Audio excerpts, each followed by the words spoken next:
Legal, então, Aninha. Realmente, né? Antigona já na casa, desde outros carnavais aqui com a gente, né?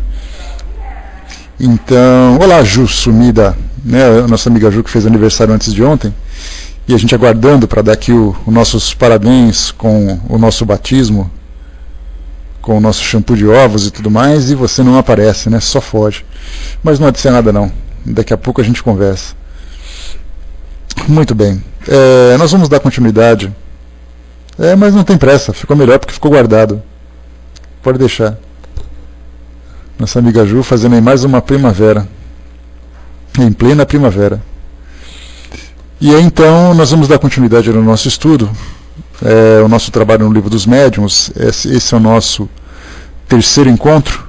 Fizemos uma introdução, né, ou começamos a conversar sobre a mediunidade, sobre o interesse, a importância do estudo, onde nós trouxemos aquele nosso filminho sobre mediunidade no cinema, falamos um pouquinho sobre a mediunidade de um modo genérico, e no encontro passado nós fizemos aqui a introdução, ou conversamos um pouquinho sobre o livro Instrução Prática sobre as Manifestações Espíritas, que foi a primeira ação de Allan Kardec, no sentido de orientar as pessoas que tinham curiosidade e interesse em participar ou mesmo praticar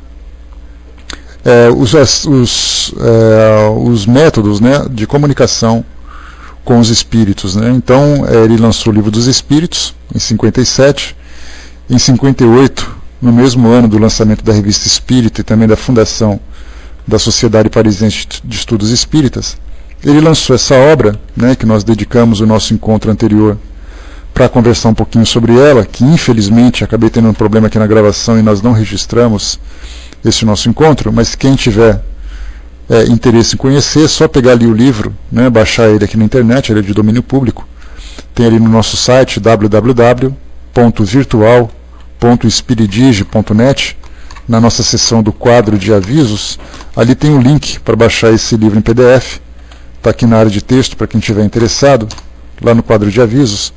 É só baixar, dar uma lidinha rápida, uma passada no índice, na introdução, de tudo aquilo que, dos detalhes dessa comunicação, do que Kardec coloca, assim como também a introdução da editora, né, o prefácio da editora, falando sobre esse livro e tudo mais. Um livro bem interessante, né, que infelizmente ele é muito pouco conhecido pelo fato de ter sido a primeira ação de Kardec em instruir as pessoas, o público de modo geral, e mesmo principalmente os espíritas, sobre as práticas mediúnicas, mas em seguida, em 61, 3 anos depois, ele lançou o Livro dos Médiuns. O livro é essa instrução prática sobre as manifestações espíritas, tá, de Kardec, de 58. Está nesse link lá no quadro de aviso que eu passei para vocês. E aí, então, depois Kardec lançou uma nota na Revista Espírita, se eu não me engano, de 1960, informando que esse livro não seria reeditado pelo fato do lançamento do Livro dos Médiuns em 1861. Então ele já descartou esse livro, ele desconsiderou o lançamento dele, dizendo que ele já não valia mais, já não tinha mais importância dentro dos estudos, pelo fato do Livro dos Médiuns vir como um livro mais completo. Mas não apenas na França, mas aqui também no Brasil, se interessaram em lançar esse livro pelo fato de dele ter características, detalhes importantes que mostram para nós o raciocínio de Kardec e a preocupação que ele teve em dar a primeira orientação às pessoas, mas como também fazendo parte da literatura, né, do acervo de Allan Kardec para os estudos da mediunidade nos seus mais diversos aspectos. Aqui no Brasil, Kai Barschuttel foi o responsável pela tradução e lançamento desse livro, e hoje a FEB tem essa edição aqui lançada e reeditada várias vezes, né, mantendo sempre esse livro ativo, esse livro vivo para a nossa orientação. O raciocínio que nós tivemos na época, quando nós falamos, né, ou no nosso encontro anterior, quando nós falamos sobre o interesse das pessoas em conhecer a mediunidade, só fazendo um resuminho do que nós conversamos no estudo anterior, quando Kardec lançou o Livro dos Espíritos, o que nós comentamos foi que a primeira preocupação que ele teve foi de lançar o conteúdo doutrinário para as pessoas que estavam ali tendo o primeiro contato com o Espiritismo, mas principalmente com os ensinamentos do mundo espiritual. Era uma revelação que abalou ou transformou a visão da Europa, do modo geral, no século XVIII, século XIX. E então a primeira imagem que se tem o livro é muito interessante pelo seu conteúdo. E esse livro ele foi direcionado para aqueles que tinham interesse em conhecer. Mas o detalhe mais importante do lançamento desse livro não era necessariamente o seu conteúdo, mas a forma como ele foi concebido. Daí então que muitas pessoas que não tinham interesse em conhecer o Espiritismo se interessaram pelo método, que foi exatamente a comunicação com os espíritos, os trabalhos da mediunidade. E daí então, quando lançou esse livro, muitas pessoas procuravam Kardec não para falar sobre o Espiritismo, mas para perguntar como é que funcionava as reuniões mediúnicas. Visto que muitas pessoas desejavam comunicação com seus entes queridos, desejavam comunicação com o mundo espiritual para poder entender que contato é esse, visto que as religiões anteriores traziam, né, uma visão dogmática de que o mundo espiritual não podia se comunicar, porque havia uma proibição para esse tipo de contato e tudo mais. Então as pessoas questionavam muito sobre isso, né? Escuta, mas se é proibido, como é que isso pode acontecer? Quem são os responsáveis? Como é que eu posso também participar desse tipo de trabalho? Pessoas comuns que viam nas atividades de Kardec a comunicação com entes queridos, como acontece hoje. Você se lembra que nós conversamos uma vez que o Espiritismo hoje vem sendo falado na mídia com muita intensidade, não pelo seu conteúdo filosófico, moral e científico, mas perda de entes queridos, fenômenos inexplicáveis. Então percebemos que a doutrina espírita por si mesma está muito distante do mundo comum, né? Do mundo comum a gente diz do mundo leigo, que não conhece a doutrina espírita, mas os fenômenos que envolvem, que são objetos de estudos da doutrina espírita, fazem parte do cotidiano. Você vê uma novela onde tem um adolescente, um jovem, uma pessoa que vê espíritos, você de repente pega um programa que tem ali entrevista com alguém que recebeu uma comunicação com um ente querido, e aí então as pessoas querem ter contato com essas experiências sem necessariamente estudar a doutrina espírita. Basta a gente fazer uma viagem. Bom dia, pessoal que chegou. Basta a gente fazer uma viagem para Uberaba, que é ali onde nós temos alguns centros espíritas que fazem trabalhos bastante intensos, trazendo comunicação dos desencarnados para as famílias. A grande maioria das pessoas que vão até lá não é espírita. A grande maioria é de pessoa leiga que vai lá simplesmente, pura e simplesmente, para poder receber essas comunicações. E aí depois que recebeu a comunicação, volta para a sua vida cotidiana, né, eventualmente alguém se interessa, continua o estudo, continua participando, né, mas são movidas exatamente pela dor. Né. Eu não sei se tem uma estatística, Brás, que mostra qual é a religião das pessoas que vão lá, né, mas acho que a gente encontra de todos. Basta você ser tocado pela dor e pela saudade, né? www.celd.org.br, Libra, tá? Só você entrar nesse site que tem todas as informações. E o estudo está tendo agora, às 9 horas, na Sala Espiritismo Net Brasil, tá? Se você der uma chegadinha lá, você encontra a palestra sendo transmitida ao vivo, tá bom?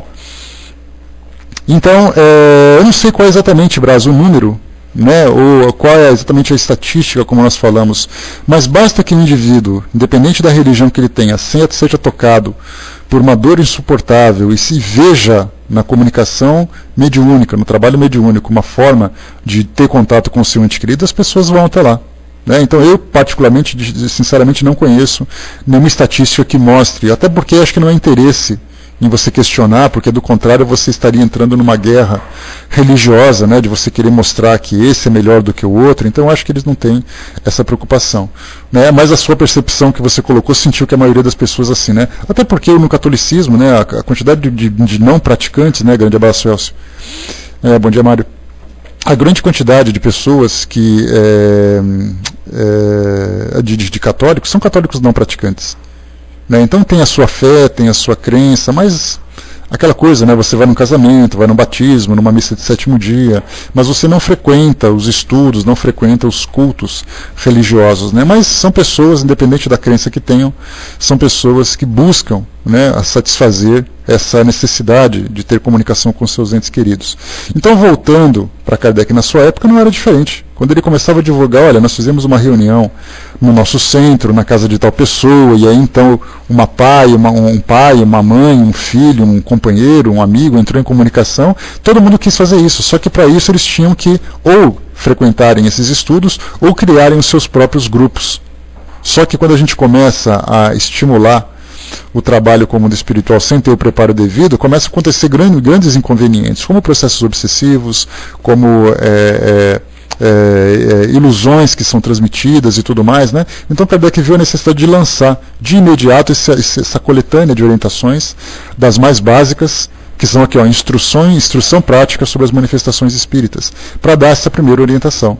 Depois, enquanto ele lançava essa instrução prática, ele continuava nesse trabalho junto ao mundo espiritual e também das investigações e observações, elaborando um novo livro, que seria lançado 3 anos depois, que era exatamente o livro mais completo. Que até hoje, se nós vemos que é um dos livros que, conforme Herculano Pires vai nos dizer no texto que a gente vai ler, é um dos livros, é o livro mais completo a respeito dos fenômenos metafísicos, paranormais ou mesmo mediúnicos. Nenhuma outra obra consegue alcançar a magnitude do Livro dos Médiuns pelo fato de ninguém ter essa curiosidade de estudar, de investigar, de fazer esse trabalho. Então, nesse livro aqui, Kardec teve esse primeiro contato. 3 anos depois, nós lembramos que agora, em 2011, nós temos ali o sesquicentenário, ou seja, 150 anos, do lançamento do Livro dos Espíritos. Vários congressos, vários eventos aqui no Brasil e no exterior giraram em torno do Livro dos Médiuns como comemoração do lançamento desse livro, 150 anos. E no site da FEB, por que não aproveitar o material que chega até nós com mais esclarecimento, foi lançado um artigo, que eu vou fazer a leitura rápida dele, não precisa de comentário, é só a leitura fala por si mesmo, para vocês entenderem um pouquinho do que significa esse livro, o Livro dos Médiuns. E eu acho que é interessante, que eu já percebi que eu gosto muito de fazer isso. Antes da gente entrar num estudo de determinado livro, a gente fala sobre o livro. E eu gosto muito porque muitas vezes a gente vai numa prateleira, abre, não lê o que está escrito no início, nas primeiras folhas, pula a introdução e vai direto para o primeiro capítulo. E a gente perde um conteúdo extremamente precioso, somente lendo uma capa, lendo uma frase, analisando, entendendo, lendo uma introdução, para depois entrar no seu conteúdo. Dessa forma, a gente acaba não conhecendo o livro. A gente lê o seu conteúdo, mas não conhece a sua história, não conhece o seu objetivo. E eu gosto muito de fazer isso. Eu abro o livro, eu vejo quando ele foi lançado, quem é o autor, de que significa a gravura que foi colocado, as frases, os agradecimentos, os colaboradores. Eu gosto muito de fazer isso. Então, tanto que nós estamos já 3 estudos, 3 reuniões, apenas fazendo um bate-papo sobre esse Livro dos Médiuns para depois entrar no seu conteúdo propriamente dito. Então o artigo diz o seguinte: esse aqui é o artigo publicado pela FEB, mais uma vez, em comemoração aos 150 anos do lançamento desse livro. Eles lançaram uma edição especial para que pudesse marcar essa data tão importante. O Livro dos Médiuns, ou Guia dos Médiuns e dos Evocadores, esse era o nome original que a gente vai entender um pouquinho logo mais à frente, segunda obra da codificação espírita, foi publicada em 15 de janeiro de 1861 em Paris e tem como conteúdo doutrinário o ensino especial dos espíritos sobre a teoria de todos os gêneros de manifestações, os meios de comunicação com o mundo invisível, o desenvolvimento da mediunidade, as dificuldades e os escolhos que se podem encontrar na prática do espiritismo, constituindo o segmento de O Livro dos Espíritos. É obra destinada a todos os espíritas e estudiosos dos fenômenos produzidos pelos desencarnados, não só para os trabalhadores da mediunidade. Encontramos nela explicações essenciais para a prática espírita equilibrada, condições seguras favoráveis à manifestação dos espíritos e as implicações daí decorrentes, dificuldades, empecilhos, equívocos, etc. Como obter assistência dos bons espíritos, recebendo deles boas comunicações.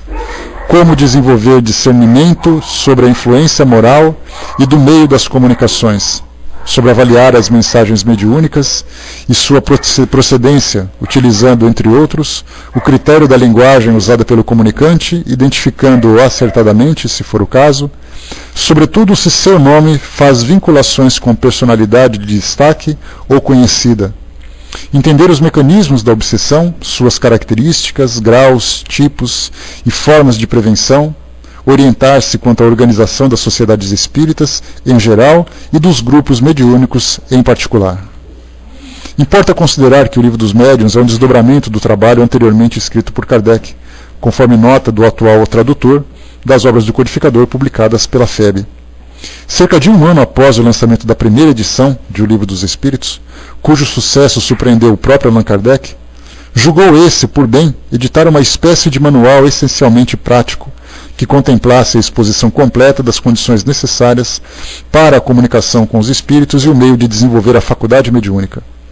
Essa providência revelou-se de suma importância, porque apontava um rumo, uma direção segura a quantos quisessem familiarizar-se com os mecanismos que possibilitam o intercâmbio espiritual entre os dois planos da vida, uma espécie de vademecum destinado a orientar corretamente as pessoas que, com a sistematização do espiritismo em corpo de doutrina, passaram a interessar-se pelos fenômenos mediúnicos. Deu-lhe o codificador da doutrina o título de Instrução Prática sobre as Manifestações Espíritas, aquilo que nós falamos. Não obstante, o papel inestimável que esse livro desempenhou nos primórdios da codificação espírita, Allan Kardec avisou aos leitores da Revista Espírita, edição de agosto de 1860, que aquela obra estava inteiramente esgotada e não seria reimpressa. Novo trabalho, muito mais completo e que seguiria outro plano, viria a substituí-la dentro de pouco tempo. Foi a primeira referência ao lançamento do Livro dos Médiuns, publicado em 1861. Organização de O Livro dos Médiuns. Introdução. Kardec fornece explicações relativas à natureza da obra e às condições sérias de realização da reunião mediúnica. Ensina que, a despeito da faculdade mediúnica ser inerente ao ser humano, o desenvolvimento da mediunidade depende do esforço do médium em querer se transformar em legítimo instrumento de comunicação entre os dois planos da vida e a possibilidade dos espíritos poderem manifestar-se. Na primeira parte, noções preliminares, organizada em 4 capítulos. Há espíritos, o maravilhoso e o sobrenatural, método, sistemas. Allan Kardec analisa questões cruciais relacionadas à prática mediúnica, apresentando lúcidas argumentações sobre o método de investigação utilizado para comprovar os fenômenos mediúnicos, a imortalidade e sobrevivência do espírito após a morte, o caráter não miraculoso ou sobrenatural das mensagens espíritas e as condições que justificam as comunicações dos espíritos. Segunda parte, Manifestações Espíritas, composta de 32 capítulos, assim denominados Ação dos Espíritos sobre a Matéria, Manifestações Físicas, Mesas Girantes, Manifestações Inteligentes, Teoria das Manifestações Físicas, Manifestações Físicas Espontâneas, Manifestações Visuais, Bicorporeidade e Transfiguração, Laboratório do Mundo Invisível, Lugares Assombrados, Natureza das Comunicações, Sematologia e Tiptologia, Pneumatografia ou Escrita Direta, Pneumatofonia, Psicografia, médiuns escreventes ou psicógrafos, médiuns essenciais, formação dos médiuns, inconvenientes e perigos da mediunidade, o papel dos médiuns nas comunicações espíritas, influência moral do médium, influência do meio, mediunidade nos animais, obsessão, identidade dos espíritos, evocações, perguntas que se podem fazer aos espíritos, contradições e mistificações, charlatanismo e embuste, reuniões e sociedades espíritas, regulamento da Sociedade Parisiense de Estudos Espíritas, dissertações espíritas, vocabulário espírita. Encontramos nessa parte o referencial espírita para a organização e funcionamento do trabalho mediúnico, comunicabilidade dos espíritos, as relações com os encarnados e as influências ocultas ou evidentes, boas ou más, sutis ou patentes, por elas exercidas. Allan Kardec sempre se manteve fiel e coerente aos ensinos transmitidos pelos espíritos orientadores da humanidade, retirando de O Livro dos Espíritos os subsídios necessários para a construção das demais obras de sua autoria. Desenvolveu, para tanto, metodologia adequada de investigação e análise, evitando premissas falsas e conclusões equivocadas. Nesse contexto, concluiu que a doutrina espírita apresenta dois grandes fundamentos que não devem ser ignorados pelo adepto: o esclarecimento doutrinário obtido pelo estudo regular e a melhoria moral adquirida pelo combate às imperfeições. Dissemos que o Espiritismo é toda uma ciência, toda uma filosofia. Portanto, quem quiser conhecê-lo seriamente deve, como primeira condição, dispor-se a um estudo sério e convencer-se de que ele não pode, como nenhuma outra ciência, ser aprendido como se estivéssemos brincando. Afirma também em outro momento, abrem aspas, o verdadeiro espírita jamais deixará de fazer o bem. Há corações aflitos a aliviar, consolações a dispensar, desesperos a acalmar, reformas morais a operar. Essa é a sua missão e aí ele encontrará a verdadeira satisfação. Um ponto muito importante, entre tantos veiculados pela obra, e que traça diretrizes para a correta prática mediúnica, é a desmistificação dos conceitos de médium, pessoa que veicula ideias, vontades e sentimentos dos espíritos comunicantes, e de mediunidade, faculdade inerente ao psiquismo humano, independente do patamar evolutivo do medianeiro.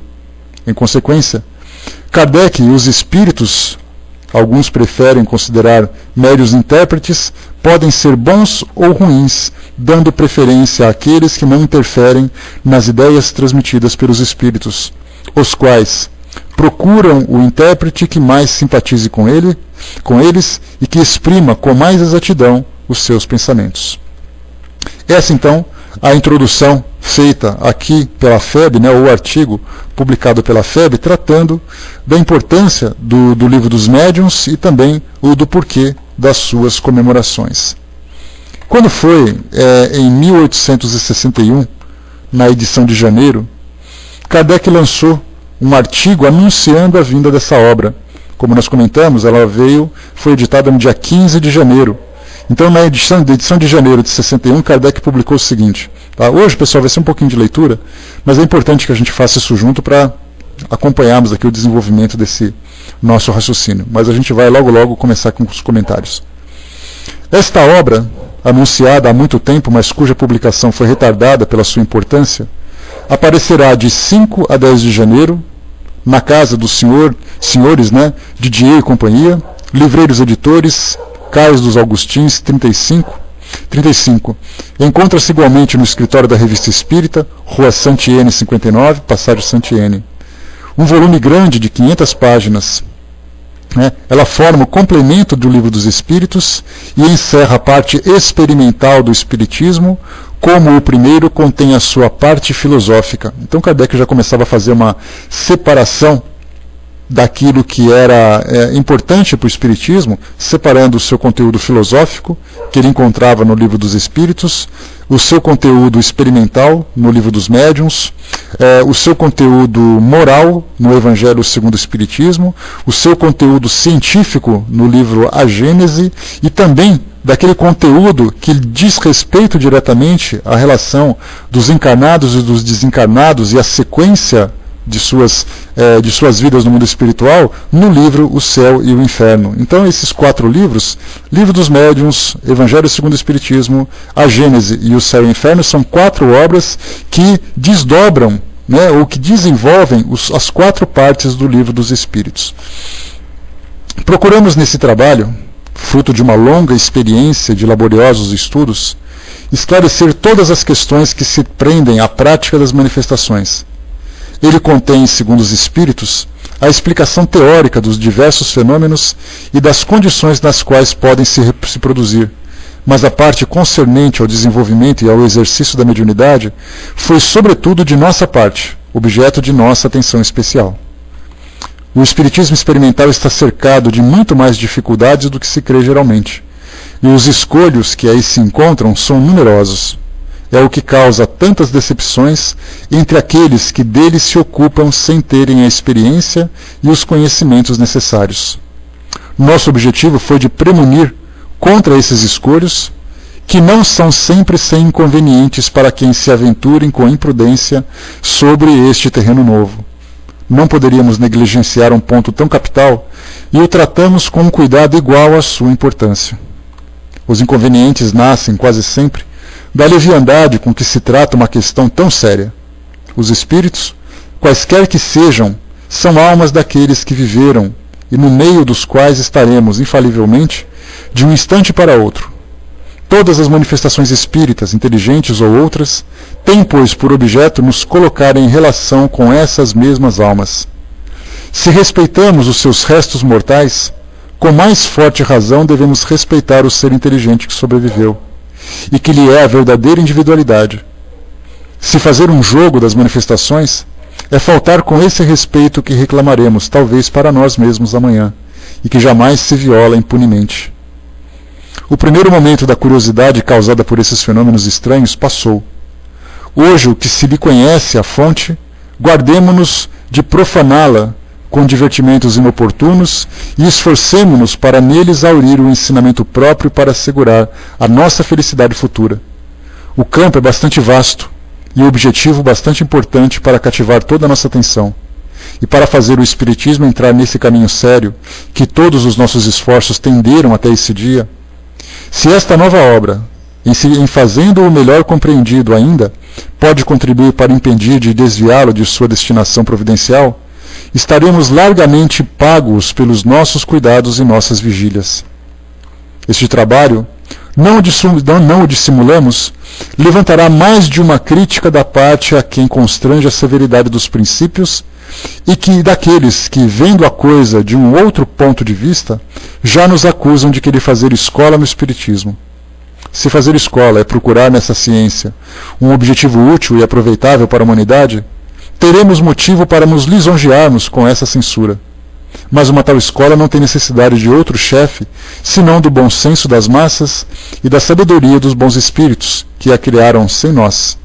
Por isso, declinamos a honra de tê-lo fundado, felizes nós mesmos, e nos alinhar sob a sua bandeira, e não aspirando senão a um modesto título de propagador. Se lhe fosse necessário um nome, escreveríamos em seu frontispício Escola do Espiritismo Moral e Filosófico, e para ela convidaríamos todos aqueles que têm necessidade de esperanças e consolações. Quem assina então esse artigo é Allan Kardec.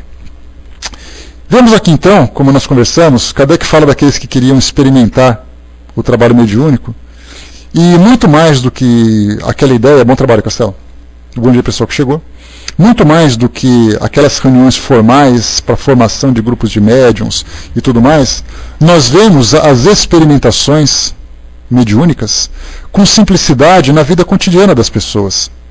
Já fizemos essa pergunta aqui na sala: quem já fez a brincadeira do copo, do pêndulo ou da tábua ou ija alguma vez aqui na vida? Eu quase fiz, né? Só fomos interrompidos porque na hora de rezar o Pai Nosso no início da brincadeira, nós acabamos dando tanta risada que o trabalho não deu certo. Mas a gente estava ali em vias de colocar em prática esse tipo de trabalho e Deus sabe qual seria a consequência dele. Mas nós vemos jovens brincando isso com toda a naturalidade. Né? Você era criança quando brincou? Pois é, todo mundo brinca. Né? Brincadeira do copo, brincadeira do pêndulo, brincadeira da tabuíja, como eu comentei com vocês. Né? Então são experiências que as pessoas fazem na brincadeira com a intenção, né, do copo e da caneta, né, Val?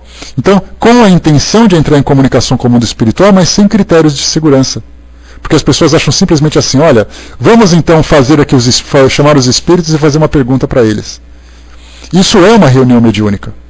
Ainda que seja uma reunião mediúnica com intenções frívolas e sem nenhum tipo de critério de seriedade e de segurança para esse tipo de trabalho.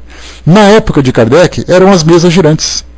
Para quem não conhece a história das mesas girantes, eram mesas em que as pessoas se sentavam em volta, mesas pequenas, nos cafés parisienses, e elas encostavam as mãos, e ali então, no meio dessas pessoas, havia aqueles médiuns que tinham condições de fornecer aos espíritos os fluidos necessários para uma manifestação física. Ou seja, as mesas começavam a flutuar, as mesas começavam a se movimentar, a girar, a arrastar de um lado para o outro, o que para nós é inconcebível, porque a gente não vê isso nos dias atuais. A Ju aqui, nossa, né, a Ju é testemunha que ela mesma, fazendo em casa com a família, né, viu essa experiência, mesmo se movimentando, não é, Ju? Conta para esse povo todo. E aí, então, vendo isso acontecer, Então, para nós que não participamos dessas reuniões ou não observamos esses fenômenos, as mesas girantes nada mais são do que histórias contadas no passado. Mas para aqueles que já presenciaram esses fenômenos, sabem da sua seriedade e sabem daquilo que acontece. Né? Deixa eu ver aqui, a Highlander colocou: depois na casa do meu amigo as portas começaram a fechar do nada, né? Pois é, mais um efeito que normalmente a gente não vê. A Vaninha colocou, né? Eu nunca fiz porque não conhecia. Quando eu fui, ouvi falar na brincadeira, eu já era espírita, né? Aí perdeu a graça, né? A Mia colocou, né? Mas do copo voou e bateu no peito, né? Quase morri de medo, né? A Mia também brincou com essa atividade, né? E ali aconteceram os fenômenos, né? O Braço colocou, né? Será que os médiuns de efeitos físicos estão quase acabando, né? Olha, Braço, eu não sei se eles estão acabando, mas eles estão levando mais a sério. Então, de repente, você é um médium de efeito físico, mas você não se envolve com essas brincadeiras, né? Mas eles estão aí presentes, né? Isso não nos impede de participar dessas reuniões, dessas brincadeiras. Então, a Vânia colocou, se tivesse ouvido falar, já teria brincado várias vezes, né? Então, como eu era assim, meio medroso com a história, com essa situação toda, eu fiz porque fui convidado a brincar, mas assim eu estava torcendo para dar errado, né? Porque eu tinha muito medo, né, de manifestações espirituais, né, até por experiências nossas, né, experiência pessoal que nós tivemos. Minha mãe, durante muito tempo, na minha infância, minha e das minhas irmãs, ela tinha mediunidade desequilibrada, então ela sofria assim alguns processos obsessivos, ainda que leves, e isso para uma criança, quando você é sua mãe, babando e fungando na sua direção, sem poder se conversar com você e com aqueles olhos virados, você com uma criança de 9, 10 anos de idade, aquilo é um pavor. Né? E nós presenciamos isso naquela fase. Então, desde aquela época, o trauma de você falar de mundo espiritual e ver aquela situação de novo foi uma coisa que me acompanhou durante muito tempo. Até começarem os estudos da doutrina espírita, de entender, diferenciar uma coisa da outra e entender por que as coisas acontecem. Né? Mas a gente vê muito isso acontecer. É como se você pegar, não precisa ir muito longe, você vai nessas igrejas evangélicas que a gente vê na televisão, e aí então eles fazem aquelas sessões de descarrego. Então você pode imaginar uma criança que vai acompanhar sua mãe na igreja, de repente a mãe vai lá na frente, começa a se contorcer e a gritar e a gemer, e todo mundo gritando, todo mundo impressionado, todo mundo caindo do lado, e aquela criança observando aquele evento acontecer. Aquilo fica marcado na cabeça dela de tal forma que, para poder desmanchar aquela concepção que ela criou em virtude daquele evento, é algo extremamente trabalhoso. Quando você coloca que aquilo é demoníaco, que aquilo é uma coisa pavorosa, que aquilo sei lá, que nome que dão, de acordo com a situação, mas aquilo causa um trauma muito grande. Né? E eu vivenciei isso durante uma boa parte da minha infância, acompanhando alguns eventos mediúnicos de incorporação em especial, que alguns eram engraçados, interessantes e até bastante prazerosos, né, quando crianças incorporavam e tudo mais, mas por outro lado nós tínhamos também esses espíritos que eram bastante inferiores, que provocavam esse efeito visual desagradável. Então, quer dizer, é uma coisa que assusta. Então, quando se fala em brincadeira de copo e falava de espírito, de imediato me vinha essa imagem à mente, né? A Tiane colocou, né, por isso que eu nunca quis ser espírita, né, até conseguir entender, né, exatamente ali, né? Contar o que, André? O que exatamente contar que você quer que eu conte? Diga. Fala que eu te escuto. Me explica aí o que você quer que a gente vai falando. Né? As histórias, não são poucas, mas a gente vai contando isso no decorrer do nosso estudo. Mas tinha, por exemplo, né, que alguns amigos que eram da Umbanda iam em casa, e ali então eles desenhavam com giz no chão da sala, era uma sala de piso, desenhavam no chão da sala alguns símbolos cabalísticos, místicos, religiosos que eles faziam, e aí então um dos médiuns, né, que eram desses nossos amigos, incorporavam. Né? Então eu lembro que eu tinha 11 anos de idade, e aí então esse médium incorporou um baiano capoeirista, e começou a jogar capoeira no meio da sala de casa. Depois de um tempo veio uma criança que se chamava Pedrinho, e aí então ele sentava e falava como criança. Então uma criança falando com uma criança, nós ficamos deslumbrados com isso tudo. E ele pedia brinquedo, pedia bala, pedia pipocas e tudo mais, né? E esse baiano, que antes dessa criança aparecer, ele se encantou pela minha irmã. E falou que queria casar com ela de qualquer jeito. Minha irmã tinha 13 anos na época. Então isso era uma coisa assim que impressionou bastante. Eu lembro de flashes, né? Inclusive até pouco tempo eu estava conversando isso aqui em casa. E aí então, num outro evento, na casa dessas pessoas que foram na nossa casa, um espírito se incorporou nele e se chamou de Elvis Presley, e falando inglês. E aí então meu pai tentou se comunicar com ele, falando um inglês meio enrolado, e aí então tentou falar com ele, tentou se comunicar, até que o espírito acho que se cansou e falou em português, eu não estou entendendo nada. E aí então você imagina, né, Elvis Presley falando em português, que coisa interessante, né, porque até então só você cutucar que o espírito acaba depois soltando quem realmente ele é, né, porque mostra ali que... E na época eu imaginei que algum tradutor foi ali dizer que ele não estava entendendo ou coisa parecida. Mas então você vê que essa questão mística, mostrando que é poliglota, ainda fala português ainda, né? Então tem essa ideia, né? A palavra incorporou, ela é popularizada, né? Mas a gente lembra, né, Eduardo, que na doutrina espírita nós temos a psicofonia, que é a faculdade mediúnica, que permite a comunicação dos espíritos através da voz do médium, mas da mesma forma que a incorporação ela acaba sendo errada, porque o espírito não entra no corpo do médium, como se diz popularmente, né, o nosso corpo não é uma garrafa para o espírito entrar na garrafa, né? Mas ao mesmo tempo, falo de psicofonia, ela ficaria incompleta, porque tem fenômenos de psicofonia em que o médium faz as suas atividades, lê um jornal, mexe, manipula objetos que ele está trabalhando e coisa e tal, enquanto o espírito fala através da voz dele. E isso é psicofonia. Mas nós temos os casos que aparecem nas reuniões mediúnicas, ou esses casos que eu comentei com vocês, em que o espírito de fato incorpora a personalidade do médium. Então nós não temos um nome próprio, específico, mas eu chamaria de psicomotricidade, né, eu criaria esse nome, uma analogia, para dizer que o médium não apenas fala, o espírito não apenas fala através do médium, mas ele também age sobre o corpo do médium. Então, psicofonia é incompleta para esse fenômeno, incorporação é inadequada. Então falta ali um meio termo para poder entender, mas como incorporação é um termo popularizado, a gente fala de incorporação e entende o que significa isso, que é exatamente ali incorporar a mediunidade através da influência, não através de entrar no corpo do indivíduo, né? Entrou em transe mediúnico, pode ser utilizado. Transe mediúnico também não, porque muitas vezes você pode ficar inconsciente sem mexer o corpo, né? Então são ali várias situações que são detalhes que a gente vai estudando sobre isso adequadamente quando a gente chegar no devido tempo, né? Para a gente não concentrar tudo aqui no nosso trabalho hoje, né? Mas vocês veem que a mediunidade hoje ela é um fenômeno bastante comum na vida das pessoas, que se manifesta de várias formas, desde a forma mais assustadora até a forma mais encantadora, mais deslumbrante, dependendo do que a gente vê. Você vai numa reunião evangélica, numa reunião católica, você vê pessoas falando em línguas, que é muito comum a gente ver isso hoje. Pessoas que entram em tal estado de transe, de êxtase, que pode desmaiar, que pode ter convulsões, que pode falar em línguas, que cria, que promove curas miraculosas. Todos esses fenômenos são fenômenos mediúnicos que nós vamos entender no decorrer do nosso estudo, né? A Aninha lembrou ali, né, nossa linguagem ainda é pobre para explicar tantas manifestações, né? Exatamente. Quem quiser pesquisar, põe no Google Galinha Tonta, né? Galinha Tonta é da cidade de São Francisco, norte de Minas, né? O Braço colocou ali então uma dica para quem quiser conhecer um pouquinho mais, né?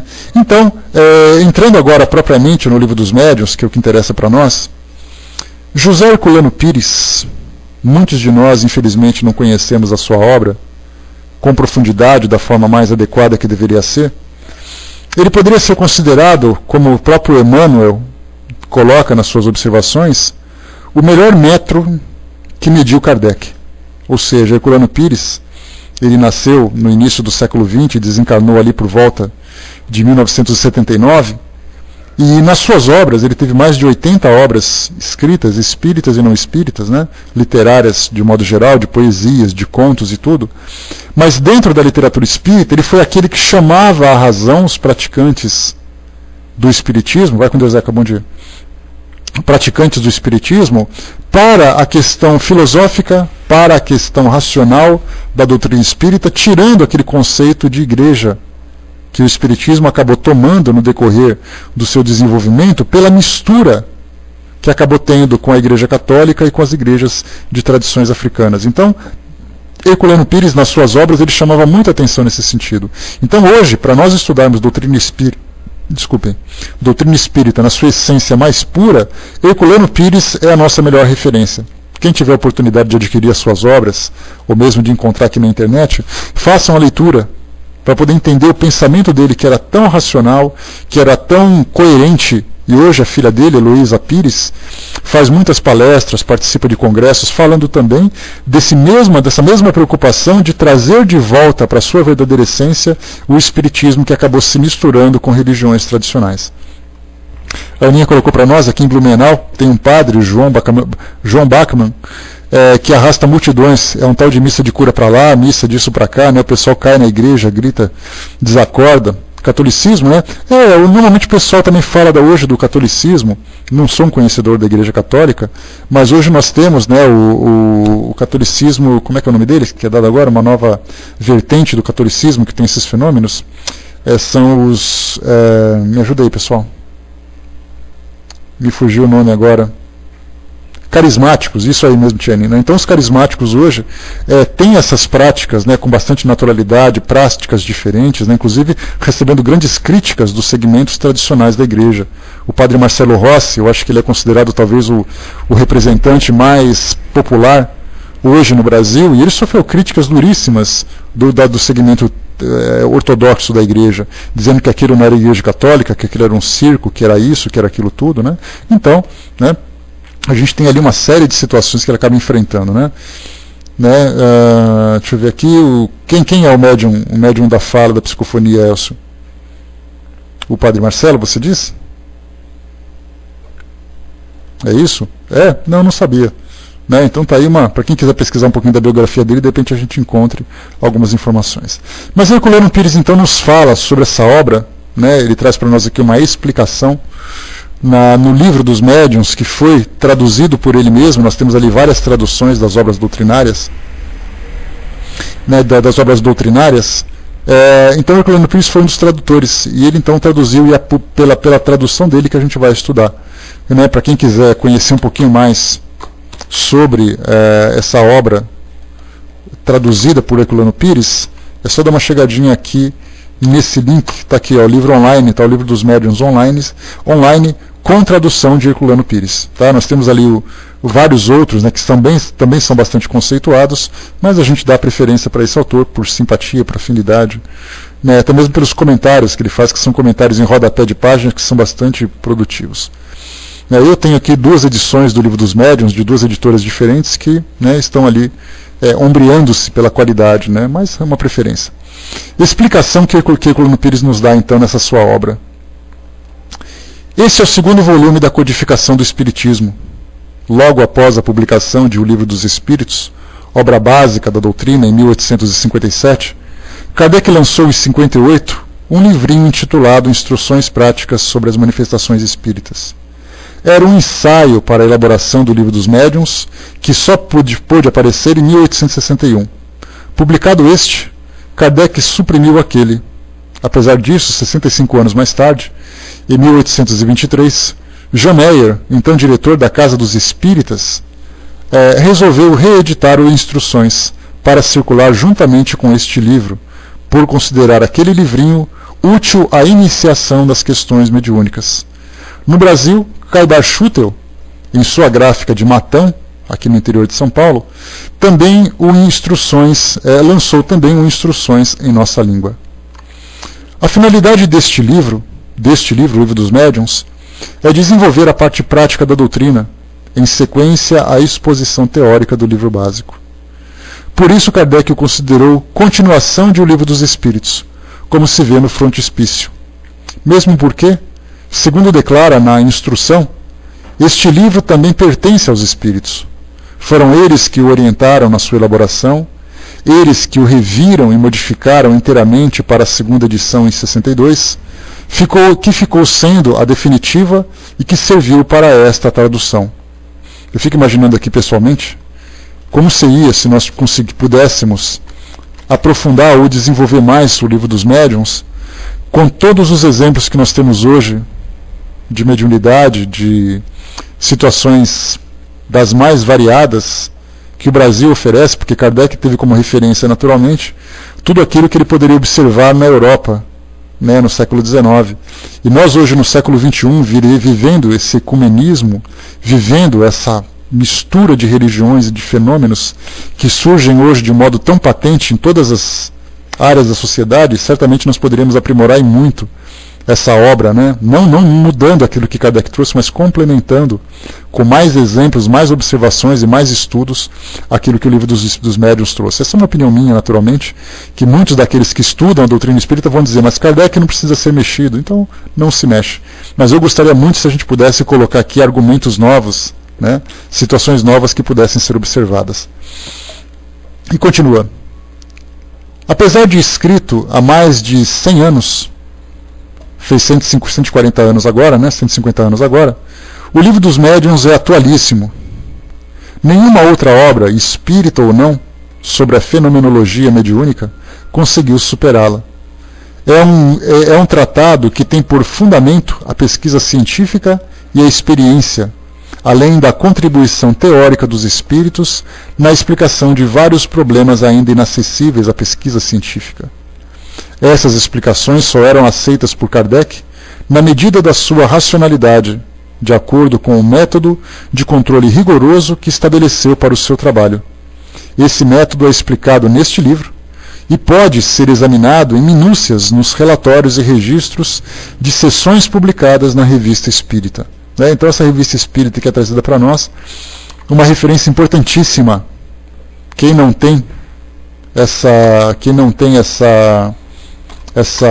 obra, seja ela digital, seja ela lançada em impressão, em versão impressa, eu vou colocar para vocês aqui o link que chegou para nós, que foi divulgado pela FEB.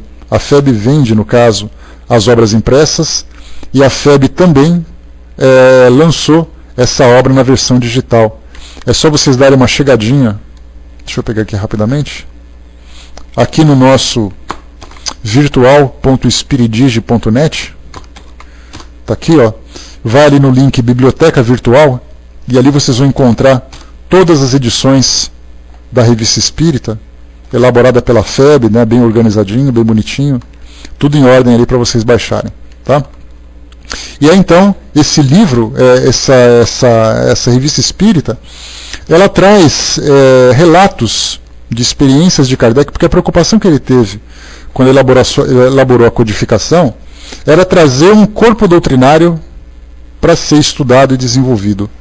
Na Revista Espírita, ele conversava com as pessoas sobre aquilo que ele vivenciava nas suas observações, nas suas experimentações.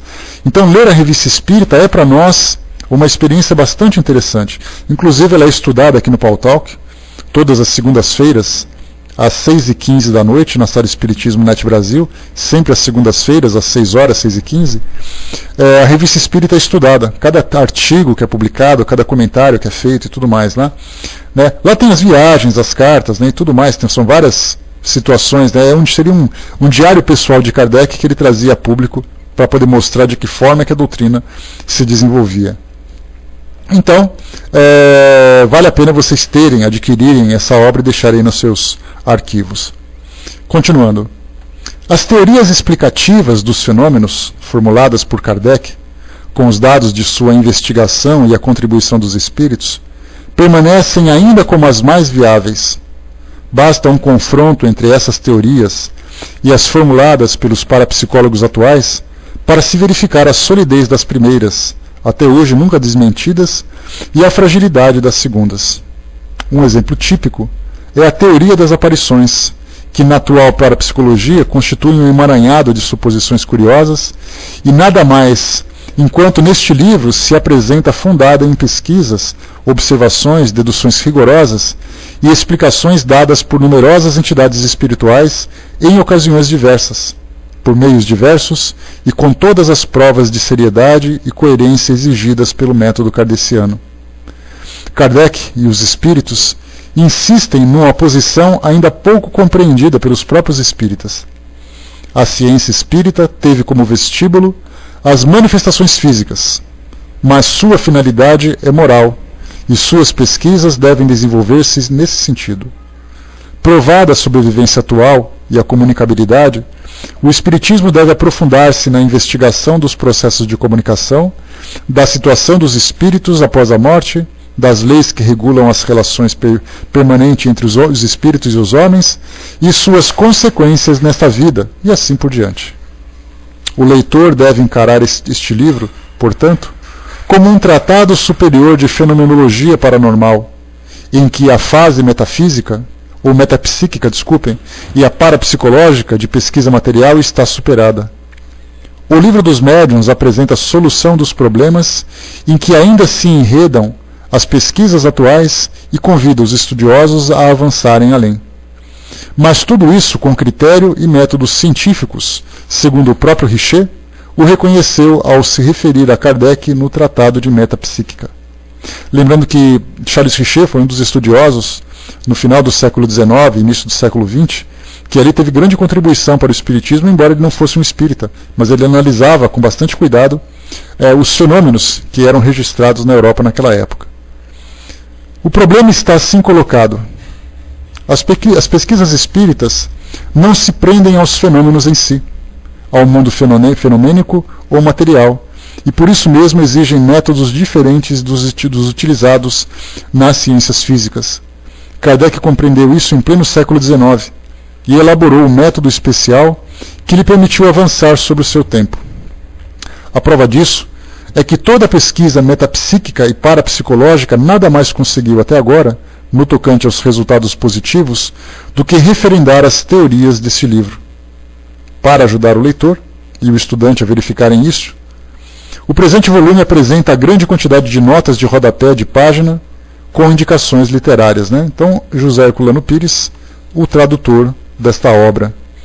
Vale lembrar que dentro da doutrina espírita, conforme a gente já conversou em outras vezes, quando se fala sobre preferências dentro da codificação, se nós tivéssemos a oportunidade de todos nós nos reunirmos em volta de uma grande mesa redonda e colocássemos ali as obras da codificação e perguntássemos qual é a sua preferida, cada um ali ia em direção ao Livro dos Espíritos, ou o Livro dos Médiuns, ou o Evangelho, ou a Gênesis, ou o Céu e o Inferno, cada um com a sua preferência.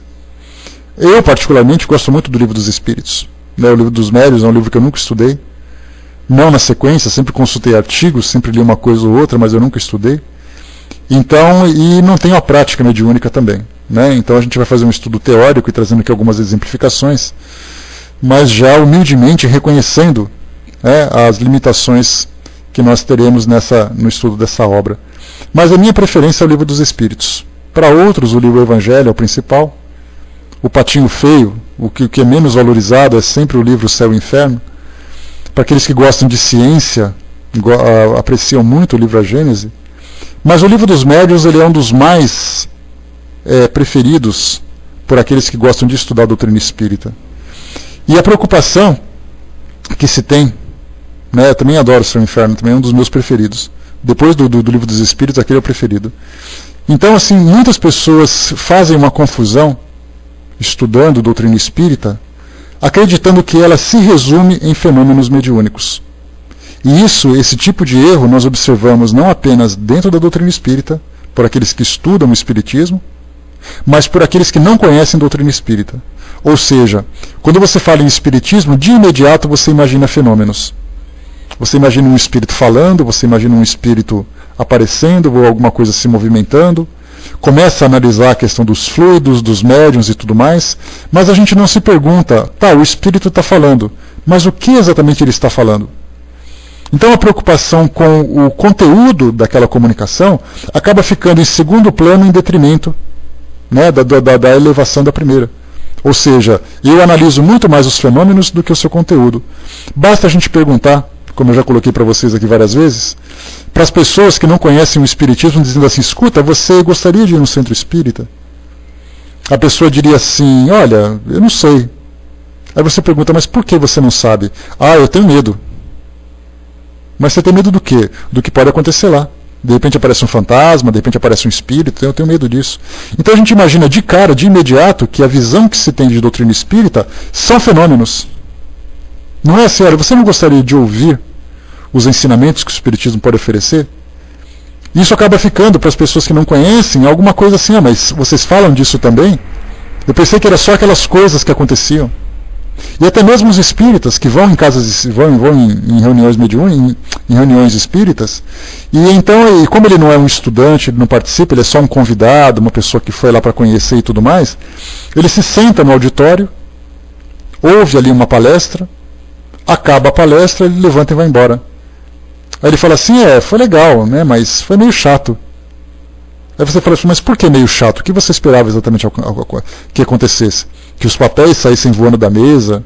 Que um vulto passasse na sua cabeça fazendo vento? Que o Gasparzinho aparecesse lá na frente e fizesse burro para você? O Espiritismo ele é filosófico. O Espiritismo ele é estudo. Ele não é o fenômeno. O fenômeno é o meio como esses ensinamentos chegam até nós.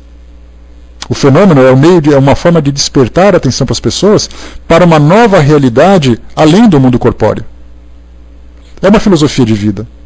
Mas nós, inclusive nós que somos espíritas, temos essa preocupação. Eu me deslumbro com fenômenos mediúnicos. Eu não falo das pessoas como se elas fossem assim e eu fosse. Eu adoro isso. Quando eu pego assim um livro que conta relatos de fenômenos, eu fico encantado, eu adoro. Por isso, se você fala assim, se você gosta do Evangelho, o Evangelho é importante, é legal, é fundamental para o nosso trabalho, para o nosso desenvolvimento. Mas quando você lê uma história, né, tanto que foi assim, né, cadê a André? A André caiu? A André caiu agora há pouco. Mas vocês podem perceber, né, que quando eu comecei a falar, de imediato ela perguntou, quantas histórias? Aí eu contei aqui 2 historinhas bem rápidas para vocês de experiências mediúnicas que eu já vivenciei. Quer dizer, o Espiritismo se resume nisso. E o que Herculano Pires chama atenção, já se acostumou, Elcio? Pois é, né? Bom dia pessoal que chegou. Então assim, o que Herculano Pires chama atenção, ele coloca para nós assim de novo. Kardec e os espíritos insistem numa posição ainda pouco compreendida pelos próprios espíritas. A ciência espírita teve como vestíbulo, ou seja, como entrada as manifestações, mas a sua finalidade é moral. E suas pesquisas devem desenvolver-se nesse sentido. Então, a forma como nós vemos a doutrina espírita é completamente equivocada. Eu fiz uma analogia certa vez, no ano passado, conversando sobre tudo isso, que a gente observava na mídia, que foi quando eu tive aquela motivação, né, de fazer aquela pesquisa do espiritismo na mídia brasileira. Para quem não conhece, é só dar uma chegadinha lá nesse nosso link, nesse nosso site. Uma pesquisa que eu fiz com muito carinho e falta aqui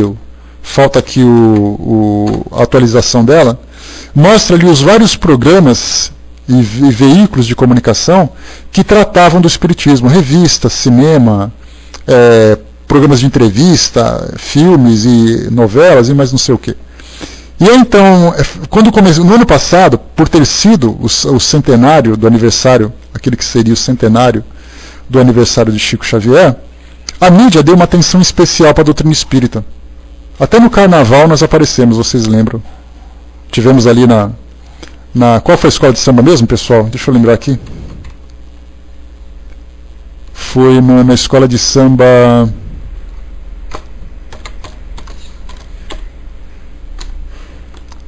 Me esqueci aqui, está aqui carnaval. Unidos do Viradouro apresentou um carro alegórico sobre o espiritismo. Né, com Quem Sou Eu, Sem Você, que falava sobre comunicações com os mortos. E ele tinha ali a imagem de Chico Xavier psicografando, e o destaque daquele carro era exatamente o Prieto, né, que é o ator que representou André Luiz no filme Nosso Lar. E aí, então eu comentei o seguinte naquele dia, o Renato Prieto, o nome dele, né? Eu comentei o seguinte, que a doutrina espírita vista hoje pelas psicografias. Então você fala de doutrina espírita, de imediato você lembra de Chico Xavier e você lembra de psicografia. E eu dizia o seguinte, que muitas vezes as pessoas, seria como se elas estivessem no pé de uma montanha, olhasse para cima e visse uma flor.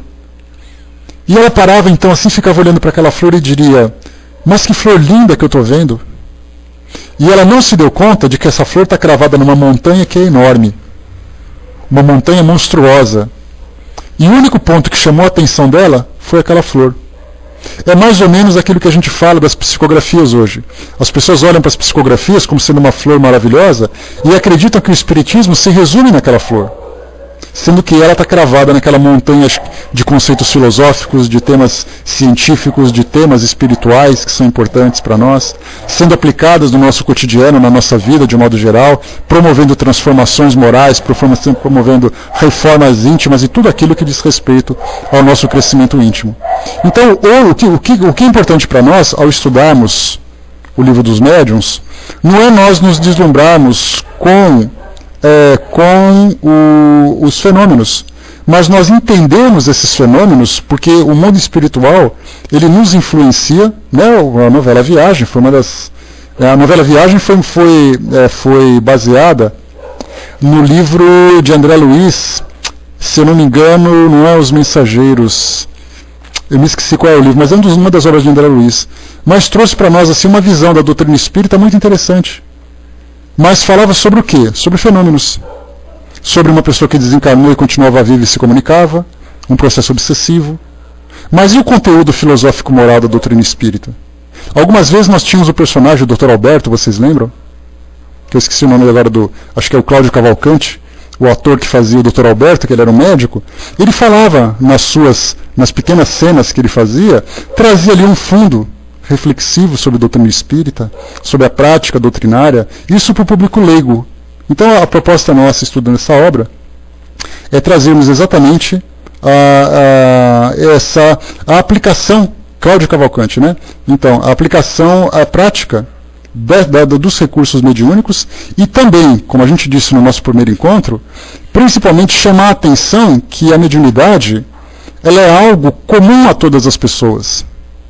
Ela é algo que pode acontecer fora dos centros espíritas.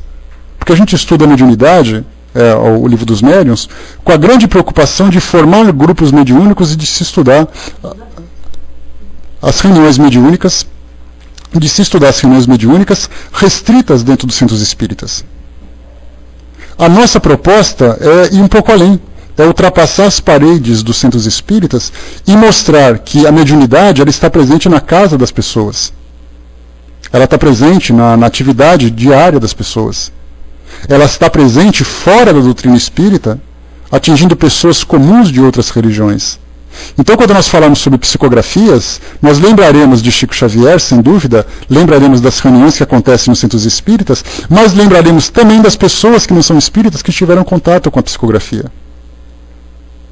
Tem um livro chamado A Mediunidade dos Santos, que foi escrito, eu não tenho aqui agora, não consigo ver quem é o autor dessa obra, desse livro, mas é muito interessante que em cada capítulo faz um relato de um santo da Igreja Católica que tinha a faculdade mediúnica ostensiva. E aí então as pessoas falavam que era um dom divino, que era um milagre o que ele fazia, porque uma moça, teve uma notícia interessante, lá no Sudeste Asiático, se não me engano na Indonésia, havia uma jovem que cada vez que se colocava uma hóstia na boca dela, a hóstia se transformava em sangue. E aí, então ela foi convidada para ir ao Vaticano para conhecer o Papa, para mostrar o milagre da transformação da matéria. E a gente pensa assim, peraí, mas milagre? No Livro dos Médiuns nós temos ali a manipulação dos fluidos, a transmutação da matéria. E isso nós vemos nas cirurgias espirituais, nas curas. Ou seja, em tudo aquilo que diz respeito aos fluidos que regem o nosso mundo físico e a forma de manipulá-lo são explicáveis. São situações práticas. É por isso que a gente vai estudar a mediunidade de uma forma mais abrangente. Porque eu acho que para nós, que somos leigos, para muitos de nós que não somos médiuns, não somos praticantes, conhecer a mediunidade no seu sentido mais amplo é fundamental. Para aqueles que são trabalhadores da seara mediúnica, é importante estudar o Livro dos Médiuns com um foco mais direcionado, com um foco mais específico, né, com foco mais específico para a atividade que eles desenvolvem. Né? Deixa eu ver o que vocês colocaram. Muitos espíritas imaginam que o mundo espiritual não tem controles, que é o famoso livre-arbítrio, sofre controles, né? Deixa eu ver aqui. Poucos sabem que tem um controle de privacidade fantástica no mundo espiritual sobre nossas casas, né? O que ele quis dizer, Clarice, é que a mediunidade ela não é assim um canal aberto, onde você pode fuçar à vontade no mundo espiritual e devassar a vida das pessoas. A mediunidade ela é um canal fechado, privativo, onde só passam informações que são importantes para o nosso desenvolvimento. Porque é muito comum acessar através do canal Mediúnico Mundo Espiritual para ficar fuçando na vida das pessoas. Porque as pessoas que desencarnaram são espíritos que têm ali a sua história, têm os seus constrangimentos, as suas virtudes e as suas falhas. Então, quando se fala em ética, não apenas existe proteção, é o que chamamos de guarda, seria mais ou menos colocar assim, os mentores espirituais de cada casa mediúnica, permite ou não permite que determinado tipo de trabalho seja realizado para poder preservar o mundo espiritual e preservar os trabalhadores. É a ética. Porque a gente imagina assim, olha, você é médium ostensivo, médium de incorporação ou médium psicofônico, e aí então tudo que o espírito quiser falar por você vai poder falar. Então, primeiro, o espírito não fala o que quer se você não deixar. Segundo, os espíritos não se manifestam se os trabalhadores espirituais da casa não permitirem.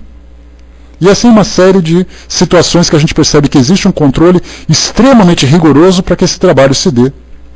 Para esse trabalho se dê de uma forma equilibrada. Porque mediunidade não é perturbação. Mediunidade é simplesmente um canal de comunicação para desenvolvimento mútuo. É isso que o Brás queria colocar. A Aninha colocou para nós aqui em cima.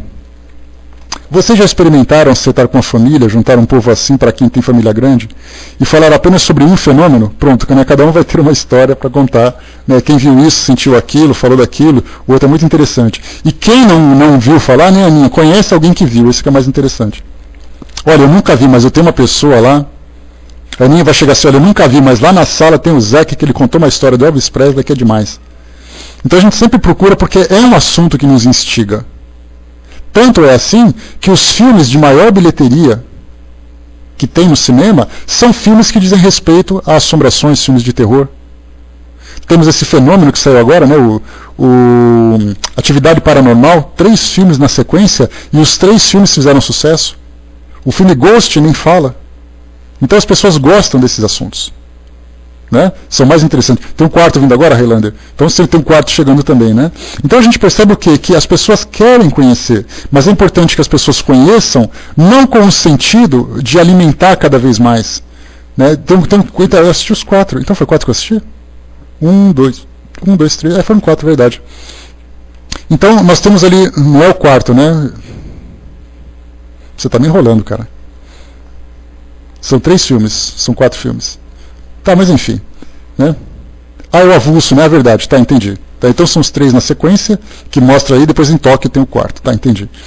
E aí, então o que a gente percebe é que as pessoas querem ter contato com os fenômenos, mas para continuar alimentando ainda aquele desejo, aquela adrenalina de sentir medo.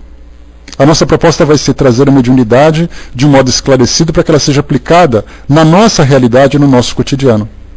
Então isso vai ser, esse é o objetivo do nosso estudo. No nosso próximo encontro, na segunda-feira que vem, nós entraremos agora na introdução do livro dos médiuns, agora trazido por Kardec. Finalmente a gente vai começar agora a estudar o livro propriamente dito, que a gente estava fazendo somente uma pré-lição a respeito da importância dessa obra, né? Muito digna, né? O título muito digno, por sinal, importantíssimo para o nosso entendimento. Então, pessoal, fechando por aqui, eu vou passar para o nosso amigo Elcio, que vai fazer um encerramento para nós, e depois a gente volta para dar os recadinhos para vocês. Lembrando que o estudo do livro dos médiuns